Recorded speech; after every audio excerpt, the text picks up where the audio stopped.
आपको आमदार के खिलाफ जब कोर्ट गुना दाखिल हो सकता है तो हम कुछ नहीं है।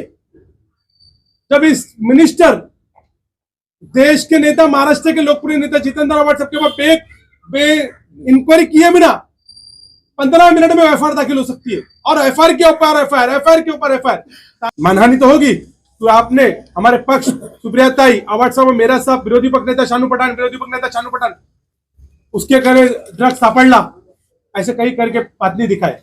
तो जिसकी वजह से मेरे परिवार, मेरे बच्चों पे लोगों को उनको फोन आ रहे हैं, मेरे बच्चों पे, मेरे परिवारों को लोगों के फोन आ रहे हैं, मुझे महाराष्ट्र से कई जगह से फोन आ रहे हैं कि ऐसी क्या घटना हुई। हमारे वीडियो को लाइक करें, हमें सब्सक्राइब करें और बेल आइकन पर क्लिक करें। ट्रांसफर, मैं अपने ट्रांसलेशन और बिजनेस और सारी चीजें के लिए तैयार हूं, सब निकालिए। लेकिन बाकी जिनके साथ भी फोटो है वो सारे ट्रांसलेशन परांज पे साहब निकालने बोलेंगे क्या? थानेकर होने के नाते, एक सामान्य खासदार होने के नाते, एक प्रवक्ता होने के नाते वो बोलेंगे क्या? पुलिस को मांग करेंगे क्या कि जितने भी लोगों के साथ ट्रांसलेशन हुआ है, चाहे वो गैंगस्टर हो, चाहे वो क्रिमिनल हो, उन सबका निकालेंगे? अरे बीजेपी के साथ दोगे तो आपको गैंगस्टर से संबंध हो, आप मर्डर वालों से संबंध हो, आपके क्रिमिनलों से संबंध हो, आप खुद क्रिमिनल क्राइम कर रहे हो तो भी आपको चलेगा। आपके ऊपर कई कुछ भी क्राइम हो, आप बीजेपी में आ जाओ, वॉशिंग पाउडर निर्मा। लेकिन अगर आप उसके अलावा किसी भी अपोजिशन पार्टी से ताल्लुक रखते हो, चाहे शरद पवार साहब गट हो, चाहे शिवसेना के उदय ठाकरे गट हो, चाहे आप पार्टी हो, चाहे समाजवादी हो, आपको तैयार रहना पड़ेगा। ED, election commission, income tax, crime, झूठे आरोपी, तड़ीपार, खोटे गुना, महिलाओं के ऊपर गलत नजर डाला, हाथ डाला, ये प्रकरण चालू है। जब से राष्ट्रवादी कांग्रेस पार्टी और उद्धव ठाकरे जी की सरकार गई है, तब से सेलेक्टिव लोगों को टारगेट करके बड़े बड़े गुनाहों में डाला जा रहा है। आपको मैं छोटे से 2-3 उदाहरण देता हूं। ये देखिए, 23/2/2023 को मैंने माननीय शरद पवार साहब और देश अपने महाराष्ट्र के गृह मंत्री देवेंद्र फडणवीस जी, चीफ मिनिस्टर, कमिश्नर, सबको पत्र लिखा 23/2/2023 कि मैं शरद पवार साहब का कट्टर समर्थक हूं और मैं शरद पवार साहब और जितेंद्र आव्हाड साहब के गट का हूं। आने वाले वक्त में मेरे परिवार के ऊपर हमला हो सकता है, कई खोटे गुना डाल सकते हैं, मुझे कुछ भी, हम पे कोई ऐसी चीजें हो जाए जिसके ऊपर आप आश्चर्य नहीं है। लेकिन पुलिस विभाग अपने फर्ज अदा करके जो फैक्ट है वो करे। ऐसा पत्र मैंने माननीय पवार साहब से लेकर सभी डिपार्टमेंट को दिया। लेकिन आप उसके बाद देखिए, आपको आमदार के खिलाफ जब कोर्ट गुना दाखिल हो सकता है तो हम कुछ नहीं है। जब इस मिनिस्टर, देश के नेता, महाराष्ट्र के लोकप्रिय नेता जितेंद्र आव्हाड सबके ऊपर इंक्वायरी किए बिना 15 मिनट में एफआईआर दाखिल हो सकती है, और एफआईआर के ऊपर एफआईआर थाने के कार्यकर्ताओं के ऊपर, राजकीय कार्यकर्ताओं के ऊपर तड़ीपार लाइन से निकाला जा रहा है। तो फिर आपको प्रेशराइज किया जा रहा है कि आप हमारे साथ आओ और वॉशिंग पाउडर निर्मा के में आके आप कुछ भी क्राइम करो, आप क्रिमिनलों के साथ ताल्लुक रखो, मर्डर करने वालों के साथ तो ताल्लुक करो, खून करो, आप लोगों को ब्लैकमेल करो, आपने कितना भी बड़ा घोटाला किया हो, आपको कोई सवाल नहीं करेगा। अगर आप विरोधी हो तो आपने अगर चीटी को भी नुकसान पहुंचाया तो आपको आपके पूरी जिंदगी का बायोडाटा देना पड़ेगा।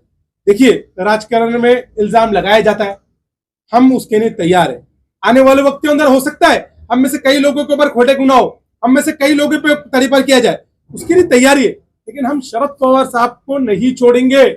हमारा स्टैंड है, जो भी इस देश को तोड़ने वाले राजकारण लोग हैं, जो भी भाजपा के साथ गए लोग हैं, हम उसको एक्सेप्ट नहीं करेंगे। उसके लिए हमको मालूम है खामियाजा भुगतना पड़ेगा, हमारी उसकी तैयारी है। आप ये देखिए, जो चैनलों ने बेतक, जिन लोगों ने मुझ पर इल्जाम लगाया, पार्टी के ऊपर इल्जाम लगाया, मैंने उनको नोटिस भेजा। ये नोटिस की कॉपी है, ये नोटिस की कॉपी है। उसके ऊपर 100 करोड़ रुपए का मानहानि का केस दाखिल किया। ये देख सकते हैं आप, 100 करोड़ रुपए मेरे साथ, मेरे पक्ष के जो बदनामी किए जा रहे हैं, माजी विरोधी पक्ष नेता, वाजी विरोधी पक्ष नेता, उसके साथ ये नोटिस भेजा। जो फैक्ट है वो लोगों के सामने आना चाहिए। मेरा एकदम क्लियर स्टैंड है। ड्रग्स के मामले को आप छुपाना चाहते हैं क्या? जो मेन पेडलर है, जो मेन सप्लायर है, वो थाना में घूम रहे, कलवा मुमरा थाना में घूम रहे, उनका क्या? उनको नहीं करके आप छोटी मछली करके राजनीतिक लोगों का नाम डाल के इससे मिसगाइड करना चाहते हैं पूरे मामले को। मैं एक थानेदार होने के नाते, महाराष्ट्र होने के नाते, एक नागरिक होने के नाते एक देश का, मैं सिर्फ यही चाहता हूं कि बड़े पेडलर लोग जो मेन उनसे संबंध रखते, उनको क्यों नहीं लाया जा रहा है? उनको छोड़ के आप पॉलिटिकली लोगों का नाम करके आप न्यूज में दिखा के ये मामले को दबाना चाहते हैं क्या? इन्वेस्टिगेशन टीम से, मेरे तो गृह विभाग से और सेंट्रल गृह विभाग से यही मांगनी है कि इसमें मेन पेडलरों को छोड़ा जा रहा है शायद, और छोटे छोटे लोगों का, राजकारण लोगों का नाम लेके उसको क्लोज करा जा रहा है। यही मंशा है क्या आपकी? इसीलिए मैंने खास ये नोटिस भेजा, इसके जवाब बना। साथ ही में मैंने पुलिस स्टेशन में तकरार भी दाखिल किया। क्रमांक 500 क्रमांक गुना दाखिल करने के लिए किया। ये है उसकी कॉपी इसके साथ अटैच करके, ये सब सुबह से ही मैंने करके लिया। ये अगर इसका खुलासा नहीं किया गया तो क्रिमिनल ऑफेंस के आधार पे भी हमारे एडवोकेट ने कहा है गुना दाखिल होगा, मानहानि तो होगी। तो आपने हमारे पक्ष सुप्रिया ताई, अवार्ड साहब, मेरा साहब, विरोधी पक्ष नेता शानू पठान, उसके करे ड्रग्स सापड़ला, ऐसे कई करके बातनी दिखाए। तो जिसकी वजह से मेरे परिवार, मेरे बच्चों पे लोगों को, उनको फोन आ रहे, मेरे बच्चों पे, मेरे परिवारों को लोगों के फोन आ रहे, मुझे महाराष्ट्र से कई जगह से फोन आ रहे कि ऐसी क्या घटना हुई। तो आप हमारी इज्जत को बदनामी करना चाहते क्या? यही आपकी मंशा है? क्यों नहीं आप इतने बड़े बड़े आंदोलन करते और सारी चीज क्यों करते? आइए बड़े पटनारों के ऊपर करिए बात।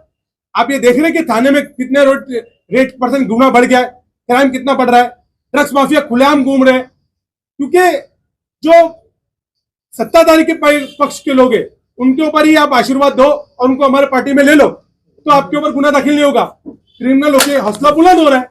और छोटी छोटी जो कार्यकर्ता है, जो नगर सेवक है, जो विरोधी पक्ष नेता है, उनको बोलो हमारे साथ आ, नहीं तो तेरे परिवार को नुकसान पहुंचाएंगे। देखो जान